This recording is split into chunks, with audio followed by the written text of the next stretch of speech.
I'm Thea Myers, 28 years old, and I just got called a freeloader who can't survive on her own by my own mother, right in front of 50 guests at her anniversary party. My stepfather added, "We don't need your cheap gift. Take it and get out."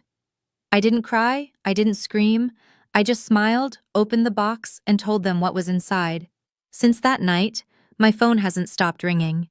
But I've learned something important. Not every call deserves to be answered. Before I tell you the whole story, if you think it's worth hearing, please take a moment to like and subscribe. But only if you genuinely want to.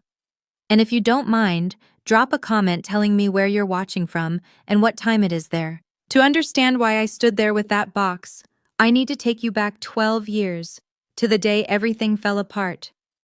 I was 16 when I got the call that changed everything.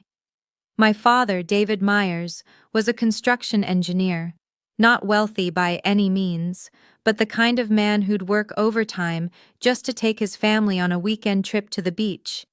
The kind of man who remembered every school play, every parent-teacher conference, every small moment that most dads forget. That Tuesday morning, he kissed my forehead before leaving for a business trip upstate. "When I get back, we'll go visit that college campus you've been eyeing," he said. "Start thinking about your future, sweetheart." He never came back. A truck driver fell asleep at the wheel. They told us it was instant, that he didn't suffer. As if that was supposed to make it easier. At the funeral, I watched my mother, Linda, accept condolences with practiced grace. I thought we'd grieve together. I thought wrong. Within 2 weeks, she'd packed all of Dad's belongings into cardboard boxes, his books, his tools, even the watch his father had given him. She didn't ask if I wanted to keep anything. Not a single thing. I found out why when I overheard her on the phone one evening, her voice low but unmistakably excited. "The insurance money came through," she said. "I can finally start over." Start over. Like the last 16 years had been a rough draft, she was ready to crumble and throw away. What I didn't know then, what took me years to piece together, was that my mother had already met someone else. A man named Richard Thornton. And from what I later learned, their relationship had begun at least 6 months before my father's accident. My father wasn't even cold in the ground, and my mother was already planning her escape.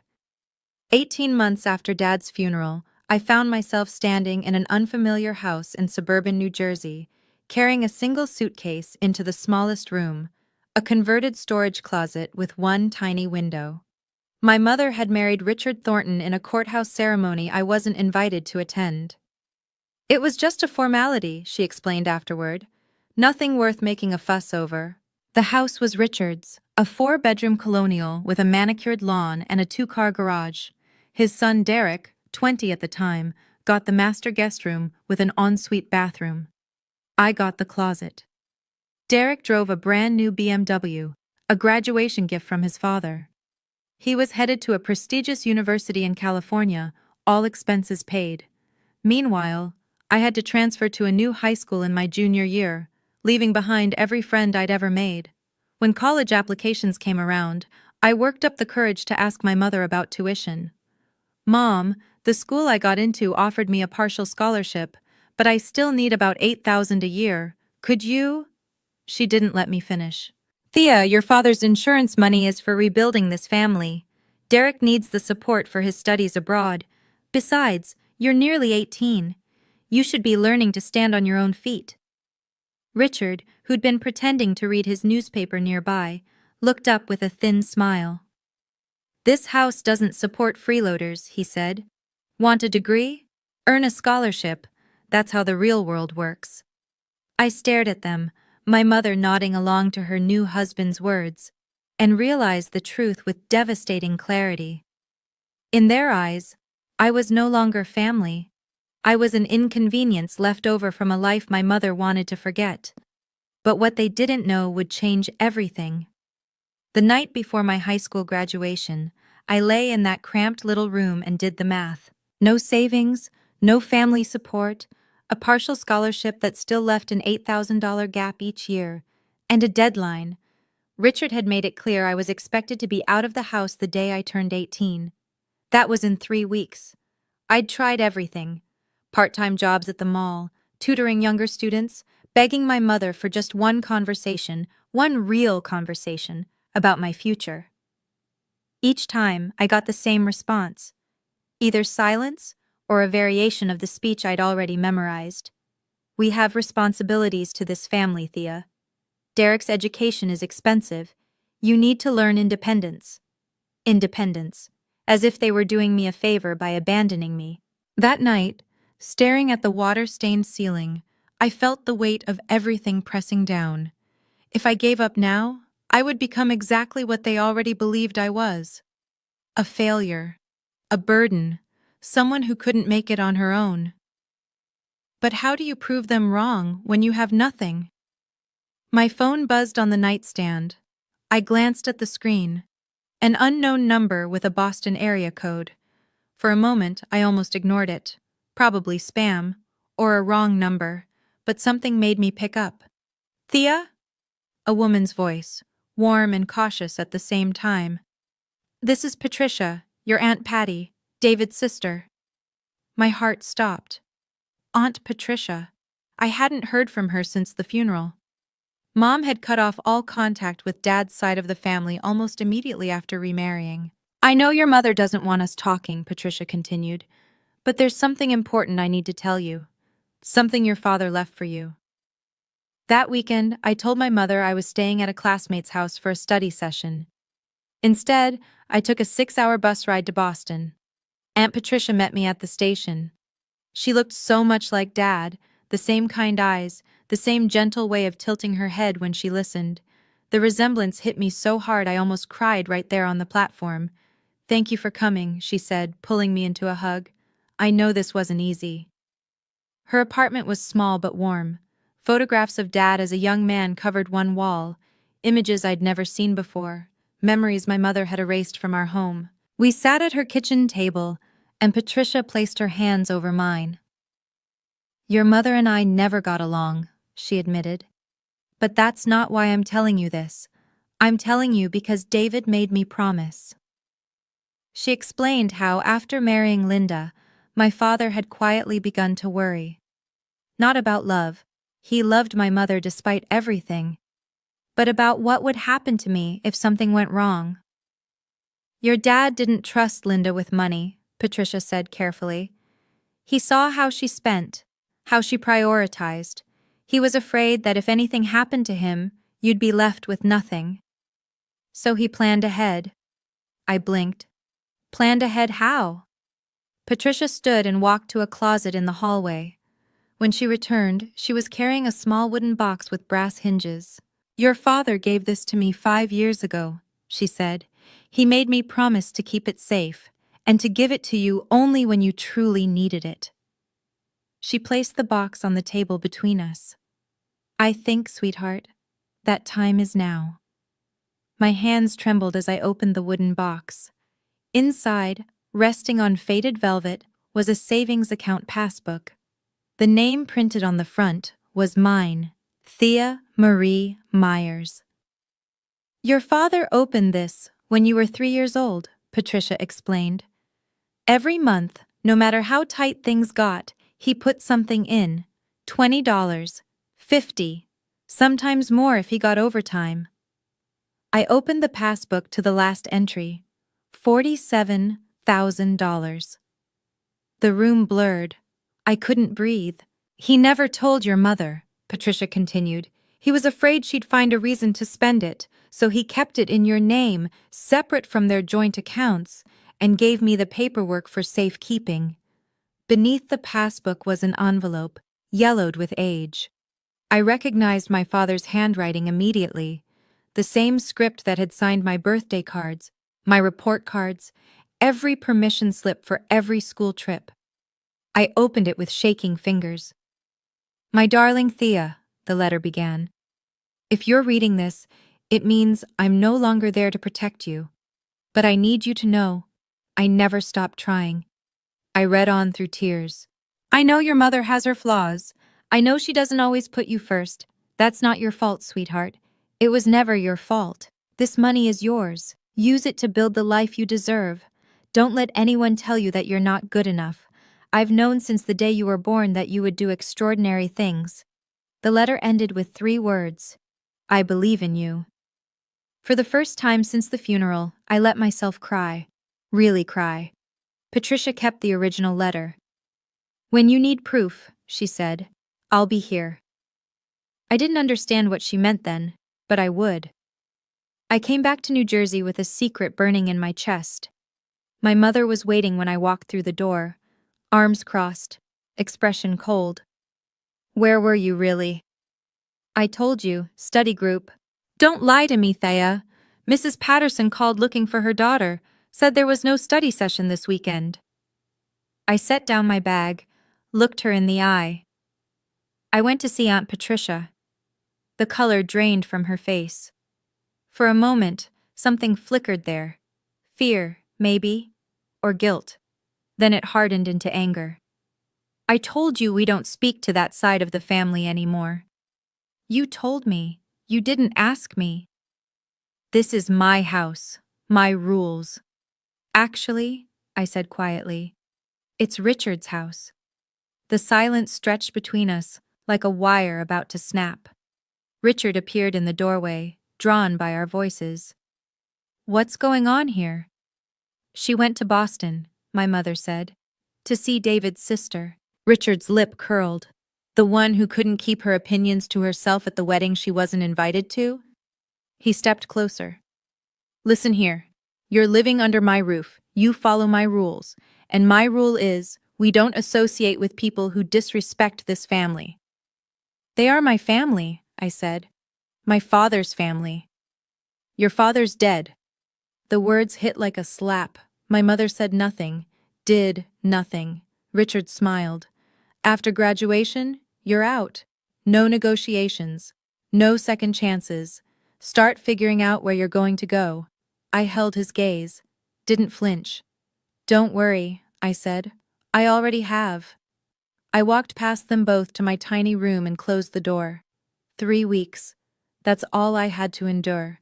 And then I'd be free. Graduation day arrived with perfect June sunshine and an empty seat where my family should have been.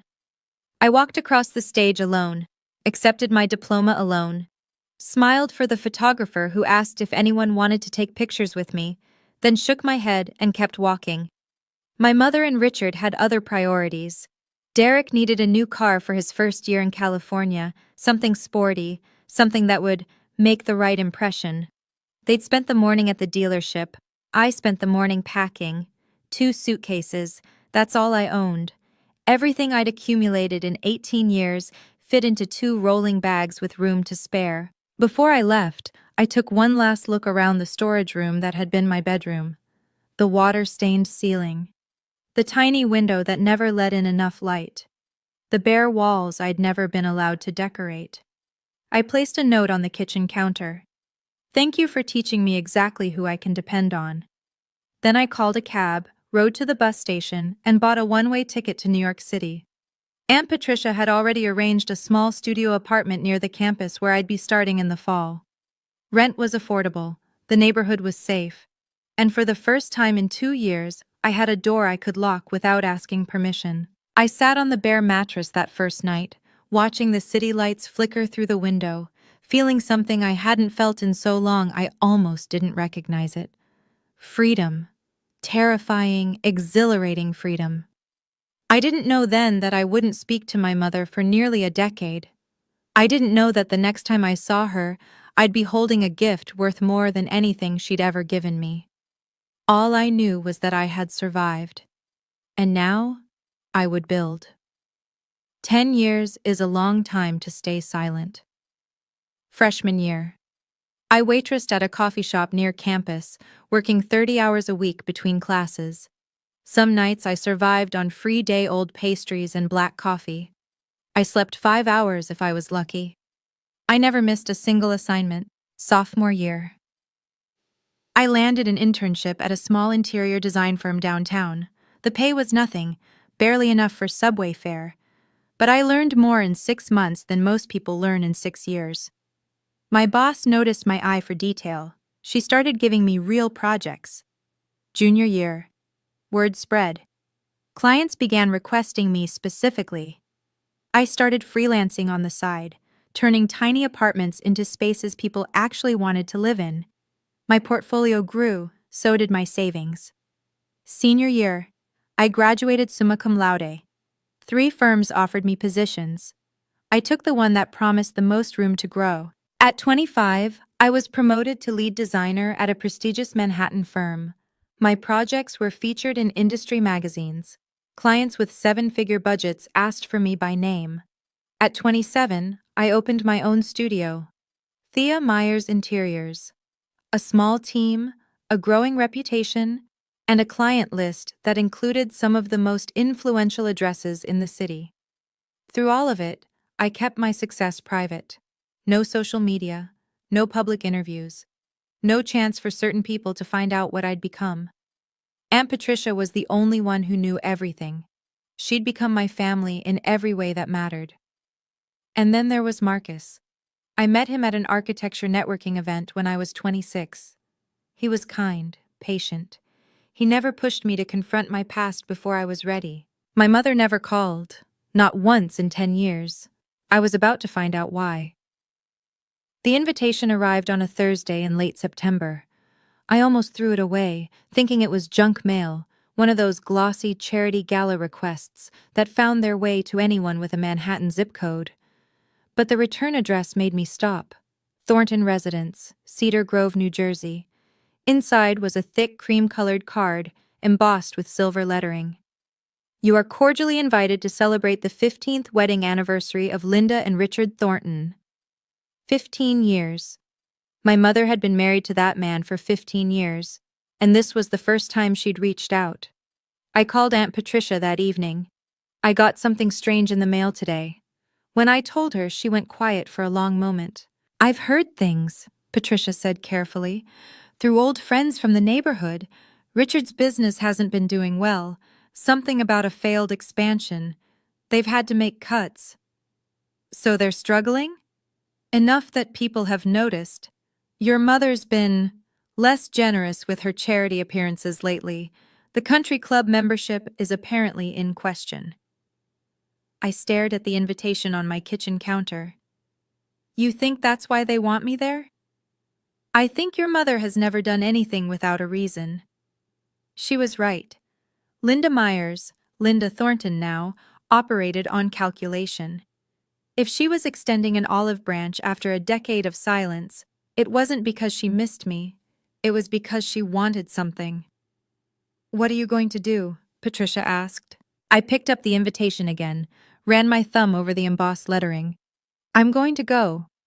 Are you sure? Not for her. For me. I need to close this chapter. Patricia paused. If you need backup, I still have your father's letter.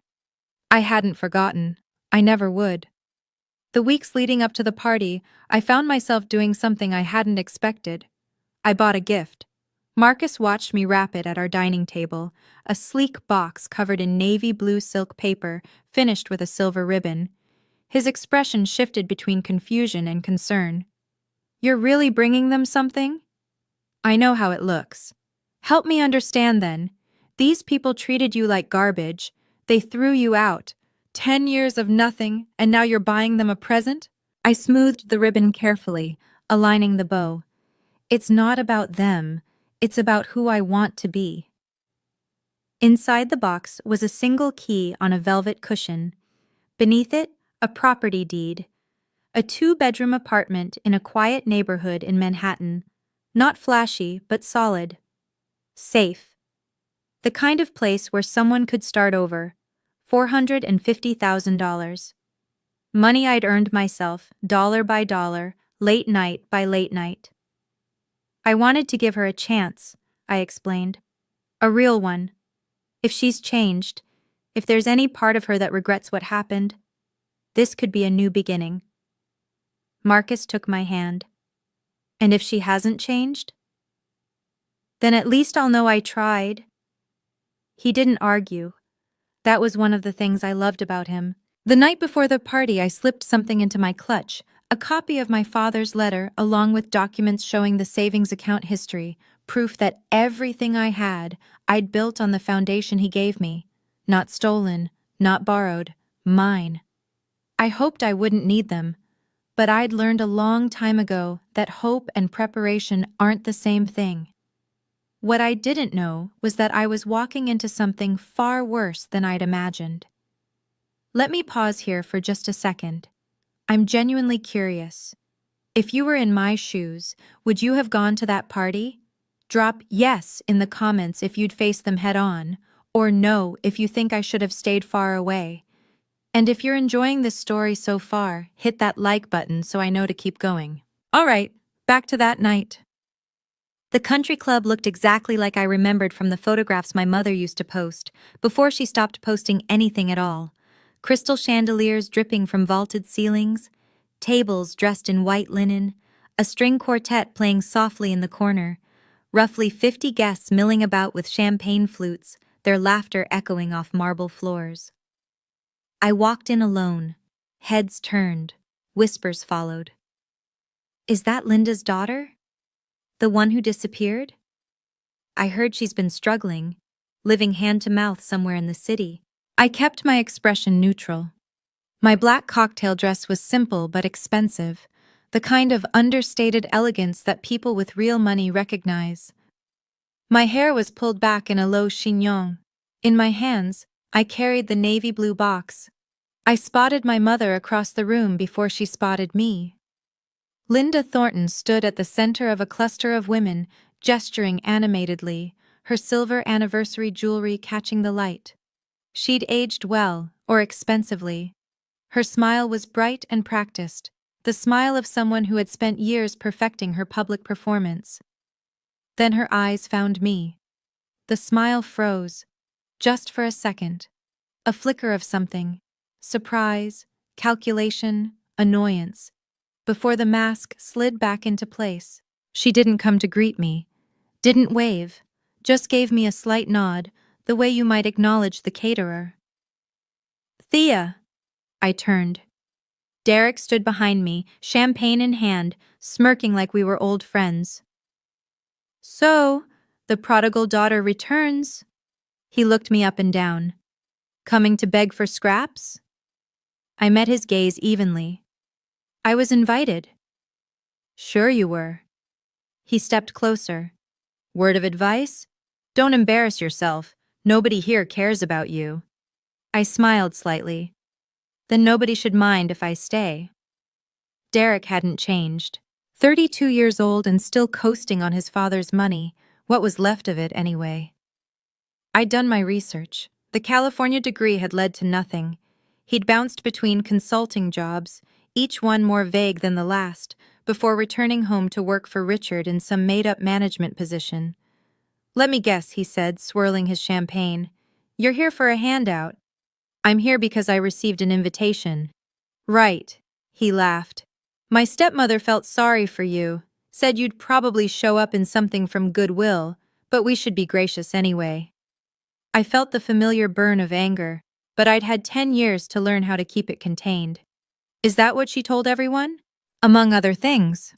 Derek leaned in conspiratorially. That you couldn't hold down a job, that you blamed everyone else for your problems, that you're basically homeless. So that was the narrative. My mother had spent a decade painting me as a cautionary tale, the ungrateful daughter who couldn't survive on her own. Interesting, I said calmly. What's interesting? That she talks about me at all, since she hasn't called me in 10 years. Derek's smirk faltered slightly. Whatever, just don't cause a scene. He nodded toward the gift in my hands. And don't expect anyone to be impressed by whatever that is. We all know you can't afford anything decent. I thought about telling him, thought about watching his face change when he realized exactly who I'd become. But not yet, not like this. Excuse me, I said. I should go congratulate the happy couple. I walked past him toward the main table, where my mother sat like a queen surveying her court. The box felt heavier with every step. The table fell silent as I approached. Richard sat at my mother's right nursing a whiskey. His face had grown harder over the years, deeper lines, a permanent furrow between his brows. The look he gave me was the same one he'd worn the day he told me to get out. I stopped in front of them and placed the box on the table. "Happy anniversary, Mom." My mother glanced at the gift like it might bite her. Then she turned to the women beside her, a cluster of country club regulars in pearls and designer dresses, and laughed. "Oh, look, my daughter decided to show up after all." The women exchanged glances, polite smiles that didn't reach their eyes. "That's a lovely box," one of them offered. My mother didn't touch it. "I'm sure it's very thoughtful." She emphasized the word like it was a joke.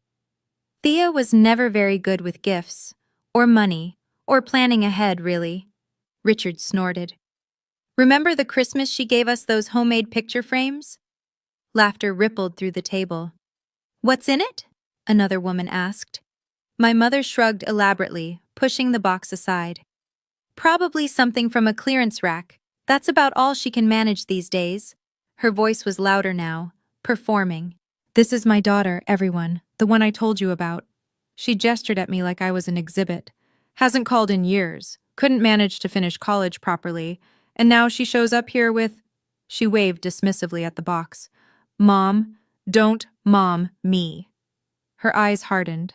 "I know why you're here. You heard we were doing well and you came looking for a handout. Same as always." The room had gone quiet, dozens of eyes watching. "You're a freeloader, Thea. You always have been." Richard stood up, his chair scraping loudly against the floor. He grabbed the box and shoved it toward me, hard enough that I had to catch it against my chest. "We don't need your cheap gift." His voice carried across the room. "Take it and get out." And my mother nodded approvingly. "He's right, you're embarrassing yourself." The silence was absolute. Even the string quartet had stopped playing. 50 pairs of eyes burned into me, some pitying, some curious, some simply entertained by the spectacle.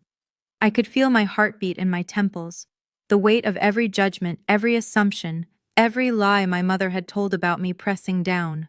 An older woman near the back shook her head slightly. A waiter froze mid-step, champagne bottle in hand. Someone whispered something that sounded like "poor thing." For a moment, I saw my 16-year-old self standing in that hallway, being told there was no money for her education. Saw my 18-year-old self carrying 2 suitcases out the door. Saw every version of me who had been told she wasn't enough, would never be enough. Then I felt something else rise up. Something that had been building for 12 years. Calm. I looked at my mother, at Richard, at the crowd of strangers who thought they knew my story. And I laughed, not bitter, not mocking.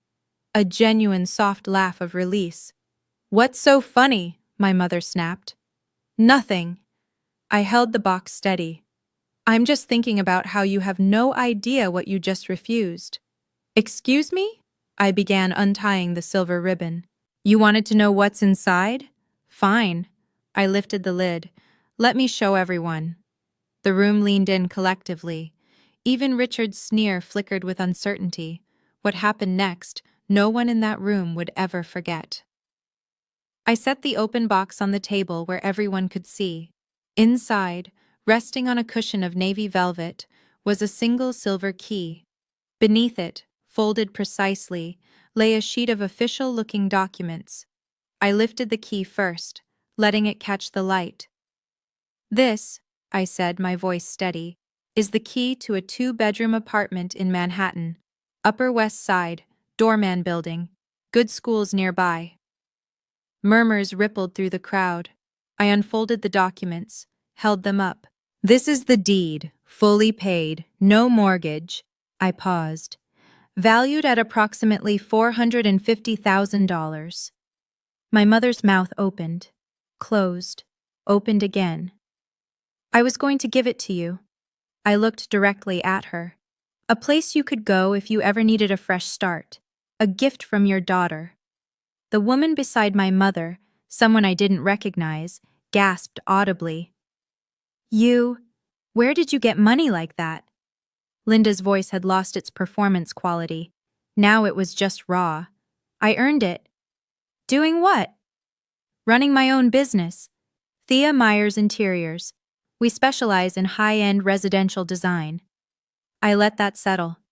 You might have seen our work featured in Architectural Digest last spring. The whispers grew louder. A man near the bar pulled out his phone, typing rapidly. "That's impossible," Derek blurted from somewhere behind me. "You're lying." "Google it." Richard's face had gone an alarming shade of red. My mother looked like she'd been slapped. "Mom, you told everyone I was struggling," I continued, "that I couldn't hold down a job, that I was practically homeless." I gestured at the box. "Does this look like I'm struggling?" No one answered. The first crack had appeared in my mother's carefully constructed story, and I wasn't finished yet. The silence stretched until an older woman stepped forward, silver-haired, elegant, with sharp eyes that missed nothing. I recognized her from the funeral photos I'd kept. Eleanor Brooks, one of my father's oldest friends. "Linda," her voice was cool and precise, "you told me your daughter was unemployed, living off the generosity of strangers, that she refused to take your calls." My mother opened her mouth, but nothing came out. "Mrs. Brooks," I nodded to her respectfully. "It's good to see you again." "Thea, dear." Eleanor's expression softened slightly. "I'm glad to see you're doing well, despite what I was led to believe." A murmur ran through the guests. More phones emerged. I could see people searching, reading, showing screens to each other. "She's really a designer," someone whispered. "There's a whole website." I turned back to my mother. "You never called me, Mom. Not once in 10 years. So where did you get your information about my life?" Silence. "You didn't," I answered for her. "You made it up. You told people whatever story made you look like the victim." I was protecting our family's reputation. By lying about your daughter?" Eleanor crossed her arms. "Linda, is this true? You've been fabricating stories about your own child?" Richard grabbed my mother's arm. "Don't answer that." "Why not?" I kept my voice even. "What else does she have to hide?" The room was watching now like spectators at a trial. I could see the shift happening, doubt spreading like cracks in ice. "While we're being honest," I continued, "let's talk about what really happened after my father died. About the insurance money. About where it actually went." My mother went pale. "Thea, don't." "Don't what? Tell the truth?" I reached into my clutch. I pulled out a folded piece of paper, yellowed at the edges, creased from years of careful handling. "This is a letter," I said, "written by my father, David Myers, before he died." Eleanor's hand went to her heart. "Your father wrote you a letter?" "He did." I unfolded it slowly. "And I think everyone here should hear part of it." My mother lunged forward. "Give me that!" Richard held her back, his own face ashen. I began to read. "My darling Thea, if you're reading this, it means I'm no longer there to protect you." My voice stayed steady despite the tremor in my chest. "I know your mother has her flaws. I know she doesn't always put you first. That's not your fault, sweetheart. It was never your fault." A woman near the front wiped her eyes. "I've put aside money for you, separate from anything your mother can access. Use it to build the life you deserve. Don't let anyone tell you you're not good enough." I lowered the letter. My father knew. I looked at my mother. He knew that if something happened to him, you wouldn't take care of me. So he made other arrangements. "David wrote that?" Eleanor's voice was barely above a whisper. "Linda, you told me he left nothing for Thea, that the insurance barely covered the funeral." My mother said nothing. "The insurance payout was over $200,000, I said quietly. "I never saw a penny of it. It went to this house, Derek's education, a new car, a country club membership." The crowd's murmuring had become a low roar. Richard pulled my mother close, whispering urgently. She looked like a woman watching her carefully built world crumble. For the first time in 12 years, she had no script. "I need to pause here for just a moment. Can you guess how my mother reacted to all of this? Drop your prediction in the comments. I'd love to see if anyone gets it right. And if this story is hitting close to home for you, hit that like button. It really helps more people find these videos, especially those who might need to hear this. Now here's what happened next. My mother recovered faster than I expected. Tears welled in her eyes, the same tears I'd seen her summon countless times before when she needed sympathy. "Thea, sweetheart." Her voice cracked perfectly. "I'm so sorry. I didn't know. I didn't realize how much I'd hurt you." She reached for the box. "Let me make it right. We can start over. I'm your mother." I pulled the box back before her fingers could touch it. "No." The word hung in the air. "What do you mean, no?" The tears dried instantly, replaced by something sharper. "I brought this gift for someone who deserved it, someone who might actually want a real relationship." I closed the lid with a soft click. "You're not that person. You can't do this to me." Her voice rose. "Not in front of everyone. You did it first." The room had gone deathly still. "5 minutes ago, you called me a freeloader in front of every person here," I said. "You told them I was worthless, that I couldn't survive on my own. You've been telling them that for 10 years. That was different." "How?" I tucked the box under my arm. "You humiliated me publicly. You lied about me publicly. And now you want what I have? That's not how family works." Eleanor stepped closer, watching the exchange with a mixture of fascination and something like respect. "If I'm being honest," I continued, "I came here hoping you'd changed. Hoping there was some version of you who actually wanted a daughter, not a target." My mother's mask slipped entirely. Pure fury blazed underneath. "You ungrateful little—" "I'm grateful," I cut her off. "Grateful I learned early exactly who you are." I turned toward the door. "This apartment will go to someone who actually loves me." Richard blocked my path before I reached the exit. "Now hold on." His voice had shifted to something almost friendly, the tone of a salesman sensing a slipping deal. "Let's not be hasty. We're family. Families have disagreements." "We're not family. You made that clear 17 years ago. Things were said in the heat of the moment. You told me your house doesn't support freeloaders." I met his gaze without flinching. "So I left and built my own. Why are you complaining now?" Derek appeared at his father's shoulder. "Look, I know we haven't always—" He trailed off, searching for words he'd never needed before. "But this is crazy. You can't just walk out with a $500,000 apartment."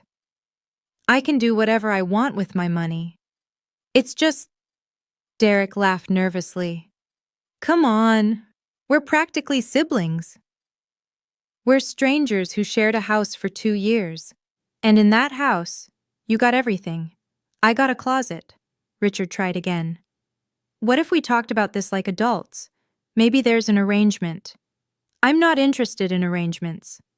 I stepped past them both. My mother had risen from her chair, makeup streaking where the tears had run. Real tears now, maybe, or just a better performance. "Thea!" Her voice cracked. "Thea, please. I made mistakes, I know that. Just give me a chance." I stopped at the door, turned one final time. "You had chances, Mom. 17 years of chances. You chose yourself every single time." I looked at the room full of witnesses, their shocked faces, their whispered conversations, their phones still clutched in manicured hands. When you're ready for a real relationship, one based on respect, not what you can get from me, you have my number. I walked out into the cool October night. The door closed behind me like a final punctuation mark. Marcus was waiting when I got home. He didn't ask questions at first, just wrapped his arms around me and held on while the adrenaline slowly drained away. "How do you feel?" I thought about it, really considered the question. "Free," he smiled. "Good answer." My phone started buzzing before I'd even taken off my coat. Then it didn't stop. 47 missed calls from my mother, 12 from Richard, 8 from Derek. Numbers I didn't recognize, Probably guests from the party who'd gotten my contact information somehow.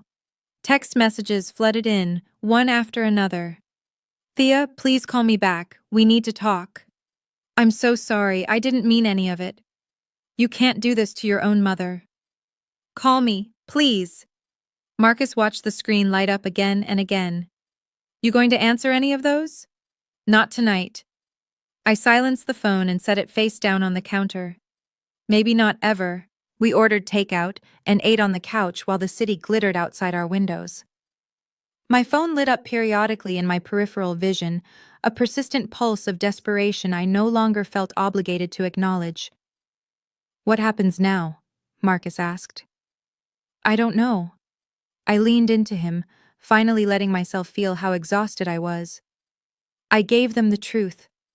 What they do with it is their problem. And the apartment? I smiled. I have someone in mind.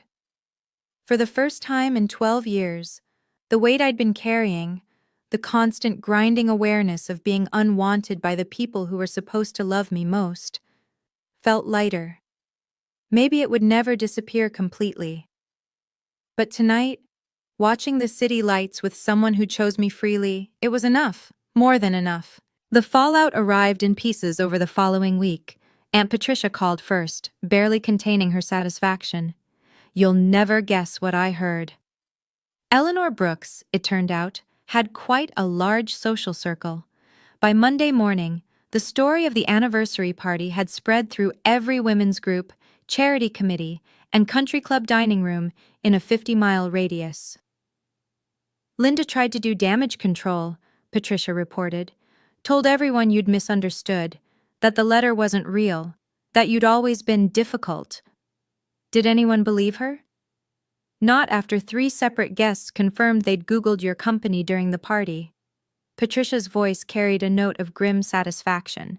Your website got 1,500 visitors that night alone. The business consequences came next. Richard, I learned, had been in the middle of negotiating a major contract with a regional supplier. The supplier's CEO was a close friend of Eleanor Brooks. After hearing what happened at the party, they'd requested additional time to review the terms.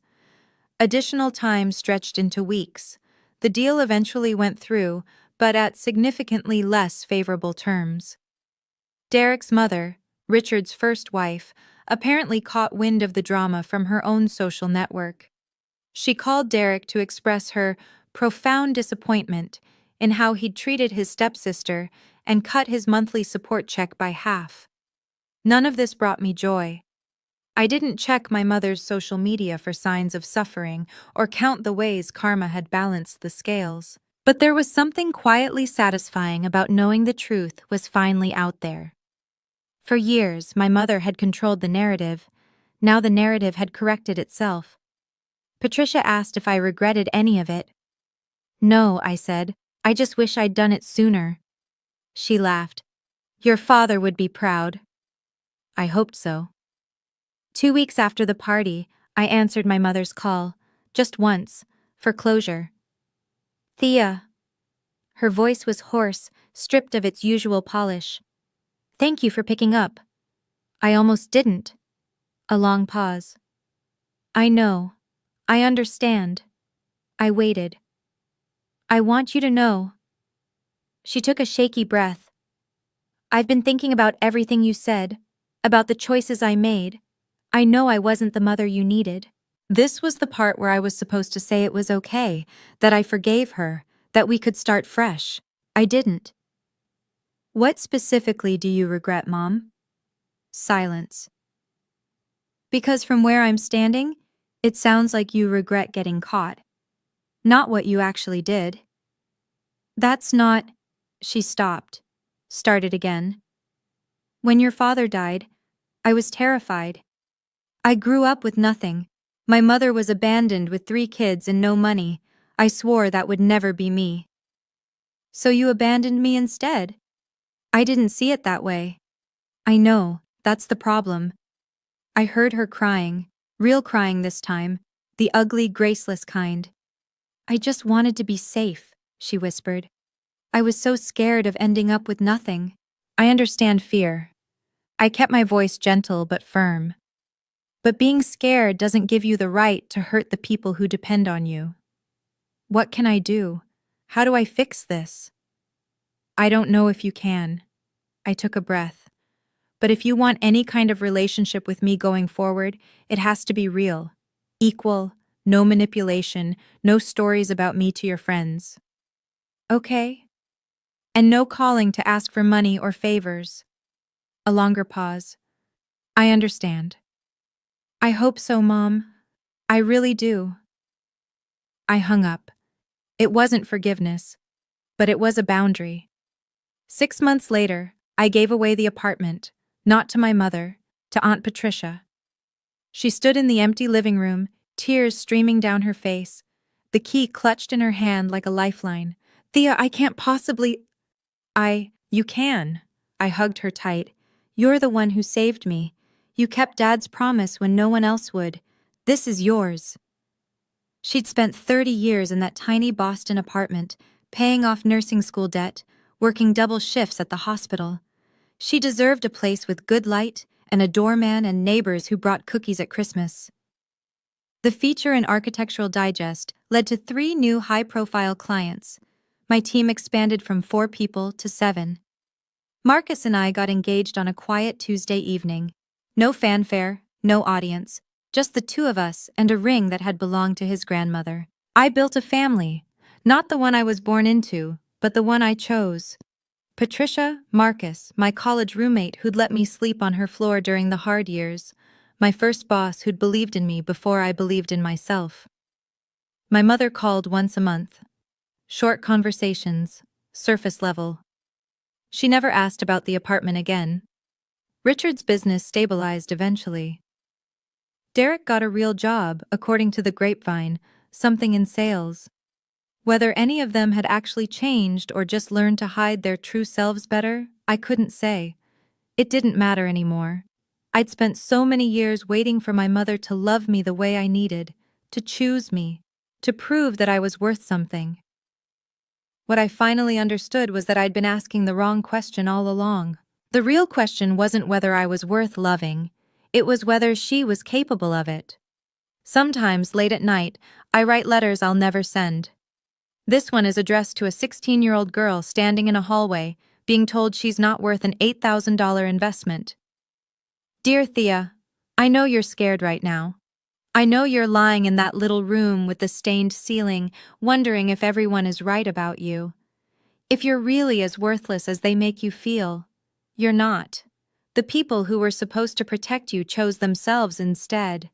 That's their failure, not yours. Their inability to love doesn't mean you're unlovable. You're going to survive this. More than survive, you're going to build something beautiful from the wreckage. It won't be easy. There will be nights you cry yourself to sleep, and mornings you're not sure you can keep going. Keep going anyway. One day you'll stand in a room full of people who believe the worst about you, and you'll tell them the truth without flinching. You'll walk away with your head high and your heart intact, and you'll finally understand that their approval was never what you needed.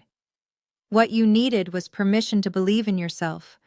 Dad already gave you that. The rest is up to you.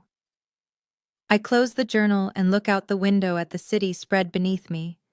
The sun is coming up over Manhattan, pink and gold and promising. My father was right. I did fly high. Not because of the money he left me, but because he taught me what real love looks like. Patient, selfless, unconditional. That's the inheritance that matters. Not dollars in an account, but the bone-deep certainty that I am worthy of being loved well. I learned that from a man who's been gone for 12 years. And I carry it with me every single day. That's my story. If you're in a relationship where you feel diminished, dismissed, or made to believe you're not enough, I want you to know something. You have the right to set boundaries. You have the right to walk away. And you don't need anyone's permission to love yourself. If this resonated with you, leave a comment. I read every single one. Subscribe and hit the bell if you want more stories like this. Check the description for similar videos.